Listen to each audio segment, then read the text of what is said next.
Құрметті әріптестер, күні кеше ғана біразымыз ұлттық құрылтайдың жұмысына қатыстық.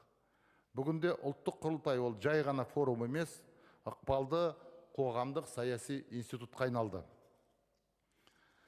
Ол алуан пікірлердің алаңы, ел тағдырына бейжай қарамайтын азаматтардың бас қосатын ортасы. Бастапқыда мұнда мәдени, гуманитарлық мәселелер көптеп талқыланатын. Ал қазір саяси, экономикалық даму мен инфрақұрылымдық өзгерістерден бастап елді толғандырып отырған барлық жайттарға ерекше мән берілуде.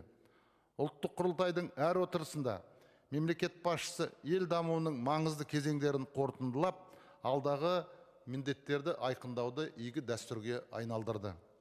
Президенттің көтеретін мәселелері тек мемлекеттік деңгейдегі стратегиялық жоспарлар ғана емес, әр азаматтың, әр отбасының өміріне тікелей әсер ететін нақты шаралар.